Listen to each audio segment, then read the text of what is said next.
उपवास म्हटलं की साबुदाण्याचे पदार्थ हे आलेच। या उपवासाला जर तुम्ही साबुदाण्याची खीर करणार असाल ना, तर त्यामध्ये मी एक सिक्रेट पदार्थ सांगते, तो घाला। म्हणजे अगदी घरगुतीच पदार्थ आहे तो, आणि काही अगदी सोप्या सोप्या टिप्स सांगते, त्या वापरा। म्हणजे काय होईल, तुम्ही केलेल्या साबुदाण्याच्या खिरीचा प्रत्येक दाणा आणि दाणा अगदी मोत्यासारखा टपोरा फुलून येईल, एकमेकांना अजिबात चिकटणार नाही आणि अगदी छान मोकळा मोकळा राहील। आणि शिवाय मिल्क पावडर, क्रीम असं काहीही न वापरता आपली खीर अगदी छान रबडी सारखी क्रीमी होईल आणि मस्त मिळून येईल। आणि चव म्हणाल ना तर इतकी अप्रतिम की प्रत्येक उपवासालाच काय, पण वरचेवर स्वीट डिश म्हणून सुद्धा ही खीर करण्याचा आग्रह तुमच्या घरी नेहमीच होत राहील। तर या सगळ्या छोट्या छोट्या टिप्स आणि ट्रिक्स आपण ही खीर करता करताच स्टेप बाय स्टेप बघत जाऊ। इथे मी साबुदाणे घेतलेत अर्धा वाटी। खीर करण्यासाठी नेहमी या एवढ्या आकाराचे म्हणजेच मध्यम आकाराचे साबुदाणे वापरायचे, म्हणजे अगदी लहान सुद्धा नाहीत आणि खूप जास्त मोठे सुद्धा नाहीत। जर अगदी लहान आकाराचे साबुदाणे घेतले तर खीर रबडी सारखी न होता काहीशी जेली सारखी तयार होते किंवा मग ती पातळ बनवावी लागते। आणि जर अगदी मोठे मोठे साबुदाणे वापरले तर ते शिजल्यानंतर सुद्धा खाताना तोंडात फिरत राहतात, खिरीमध्ये नीट मिळून नाही येत। हे अर्ध्या वाटीचं माप आहे, पण याऐवजी तुम्ही घरातली कोणतीही मध्यम आकाराची वाटी मापासाठी घेऊ शकता। आता हे तर झालं साबुदाण्यांचं। खीर चिकट न होण्यासाठी साबुदाणे कसे धुवायचे हे सुद्धा खूप महत्त्वाचं आहे। साबुदाणे धुताना साधारण 3 ते 4 वेळा पाणी बदलून स्वच्छ धुवून घ्यायचे। आणि हे जे साबुदाण्याचं सफेद पाणी निघतं ते म्हणजे साबुदाण्यातला स्टार्च असतो। या स्टार्चमुळेच खीर चिकट होते, म्हणून तो व्यवस्थित धुवून काढायचा। आता हे बघा, मी चौथ्यांदा पाणी ओतलंय आणि ते अगदी नितळ आलंय।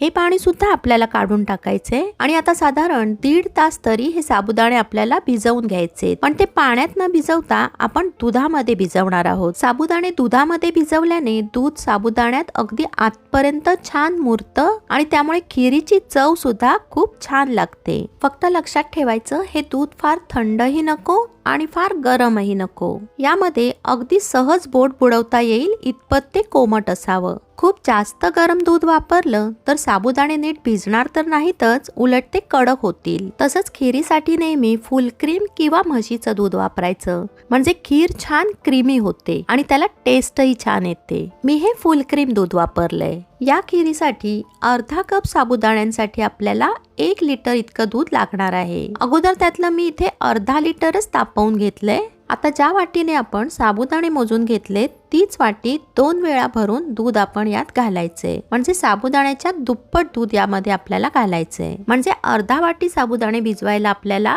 1 वाटी दूध वापरायचे। आता साधारण 1 तासभर आपल्याला हे साबुदाणे असेच भिजत ठेवायचे। हे साबुदाणे भिजतायत तोपर्यंत आपण पुढची तयारी करून घेऊ। इथे गॅसवर मी एक छोटी पळी ठेवली आहे, त्यामध्ये आपण 2 चमचे तूप घालून ते गरम करून घ्यायचं। या तुपामध्ये आपल्याला आपल्या आवडीप्रमाणे ड्रायफ्रुट्स तळून घ्यायचे। इथे मी थोडेसे काजू आणि बदामाचे काप आणि चारोळी घेतलीत आणि मागोमाग मी यामध्ये थोडेसे मनुके घातलेत। मनुके नेहमी थोडेसे नंतर घालायचे, कारण ते लगेच तळून होतात आणि करपू शकतात। मनुके घातल्यावर लगेचच आपल्याला हे ड्रायफ्रुट्स काढून घ्यायचे। आता हे जे तूप उरलंय ते आपण अगदी थंड करून घ्यायचं, हे आपण नंतर वापरणार आहोत। आता आपण वळूया आपल्या साबुदाण्यांकडे। साधारण 1 ते 1.5 तासामध्ये साबुदाणे हे असे छान भिजून होतात। हे बघा, हा प्रत्येक दाणा अगदी मस्त सॉफ्ट झालाय। पण तरी तुम्हाला जर ते थोडेसे कडक वाटत असतील तर तुम्ही अजून अर्धा तास ते भिजवू शकता। आता या साबुदाण्यातलं दूध आपण पूर्णपणे गाळून घ्यायचं। जसं मी मगाशी म्हटलं की आपल्याला खिरीसाठी 1 लिटर दूध लागणार आहे, तर इथे गॅसवर मी अर्धा लिटर दूध उकळायला ठेवलंय। त्यातच टोपातलं उरलेलं अर्धा लिटर दूध आपल्याला ओतायचंय आणि हे छान उकळवून घ्यायचंय। हे दूध असंच आपण 3-4 मिनिटं मध्यम गॅसवर उकळवत ठेवायचंय।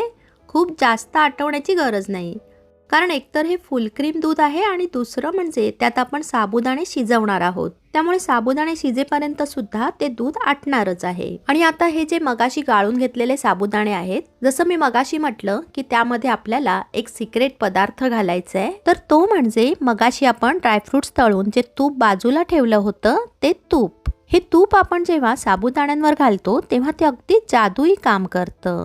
साबुदाण्यांवर तुपाचं एक प्रकारे कोटिंग चढतं आणि त्यामुळे साबुदाणे जेव्हा आपण दुधामध्ये शिजायला घालतो तेव्हा त्यांचा गोळा नाही होत, ते अगदी छान मोकळे मोकळे राहतात आणि मोत्यांप्रमाणे सुंदर टपोरे फुलून येतात. फक्त एक मात्र लक्षात ठेवायचं, आपण जेव्हा साबुदाणे दुधामध्ये सोडतो तेव्हा ते दूध उकळतं असलं पाहिजे. साबुदाणे आपण दुधात घातले की मग मात्र दुधाचं तापमान कमी होतं, पण प्रत्यक्षात जेव्हा साबुदाणे घालतो तेव्हा मात्र ते दूध उकळतं असलं पाहिजे. कोमट दुधात जर साबुदाणे घातले तर ते कढईच्या तळाशी जातील आणि तळाला चिकटून बसतील आणि मग खिरीला करपल्याचा वास येतो. साधारण 3 ते 4 मिनिटं साबुदाणे आपल्याला शिजवून घ्यायचे. फक्त मधून मधून खीर तळापासून छान ढवळून घ्यायची. साबुदाणे तळाशी बसू नाही द्यायचे. तर आता हे बघा, साबुदाणे थोडे थोडे ट्रान्सपरंट व्हायला लागलेत. आता यामध्ये घालायची साखर. आपण जितके साबुदाणे घेतलेत तितकीच साखर यामध्ये घालायची. म्हणजे अर्धा वाटी साबुदाणे घेतले होते तर साखर सुद्धा अर्धा वाटीच घालायची. म्हणजे हे परफेक्ट प्रमाण असतं. तसं तर तुम्ही तुमच्या आवडीनुसार हे प्रमाण कमी जास्त करू शकता, पण साबुदाण्यांना म्हणाल ना तर स्वतःची अशी काही चव नसते. दूध आणि साखर साबुदाण्यांमध्ये आतपर्यंत मुरतात तेव्हाच त्यांना टेस्ट येते. त्यामुळे दूध आणि साखरेचं प्रमाण अगदी योग्यच ठेवायचं. आता ही खीर मी आणखी 5 मिनिटं शिजवून घेतली. गॅसची फ्लेम आपल्याला लो टू मीडियम ठेवायची आहे. आता यामध्ये मी 1 लहान चमचा वेलची पावडर घालते आणि हे मगाशी तळून ठेवलेले ड्रायफ्रुट्स. शिवाय वेलचीचे काही अख्खे दाणे सुद्धा मी यामध्ये घालते. खीर खाताना हे वेलचीचे दाणे दाताखाली आले की त्याचा खूप छान सुगंध दरवळतो. ही खीर आपल्याला मीडियम फ्लेमवर उकळवत ठेवायची आहे आणि साबुदाणे अगदी तळापासून ढवळून घेत राहायचे. टोपाच्या कडेला लागलेली साय सुद्धा थोड्या थोड्या वेळाने निपटून दुधामध्ये मिसळत राहायची आहे. गॅसची फ्लेम मधून मधून कमी करत राहायची, म्हणजे खीर उतू नाही जाणार. आणि माझ्याकडे हे वेलची आणि केशरचं रेडीमेड सिरप आहे, ते मी 1 चमचा यामध्ये घालते. त्यामुळे खिरीला सुगंध तर छान येतोच, पण काहीसा केशराचा रंग सुद्धा येतो. तुम्हाला हवं असेल तर केशराच्या 5-6 काड्या सुद्धा यात घालू शकता. ही खीर फार घट्ट नाही करून घ्यायची, कारण जशी जशी ही थंड होत जाते तशी तशी आपोआप घट्ट होत जाते. तर आता मी गॅस बंद केलाय. थोडीशी थंड झाल्यावर ती काहीशी घट्ट झाली आहे, पण तशी ती बऱ्यापैकी अजूनही गरमच आहे. नंतर नंतर ती अजून घट्ट घट्ट होत जाईल. 5-10 मिनिटांनी ती आणखीन थोडी थंड झाल्यावर हे त्याचं टेक्स्चर बघा, ती छान क्रीमी व्हायला सुरुवात झाली आहे. आणि ही आपली खीर तुम्ही आत्ता बघा, आता अगदी पूर्णपणे थंड झाली आहे. आणि बघा किती छान घट्ट रबडीदार मऊ मुलायम अशी आपली खीर तयार झाली आहे. आणि आता आपले साबुदाणे शिजलेत कसे ते मी तुम्हाला दाखवते. हे बघा, साबुदाणा दाबल्यावर अगदी पूर्णपणे मेल्ट होतोय. आपण ना साबुदाणा अगदी व्यवस्थित भिजवून घेतला होता, त्यामुळे तो अगदी छान शिजतो. तर चला, आता ही आपली क्रीमी मुलायम खीर आपण खाण्यासाठी वाढून घेऊ.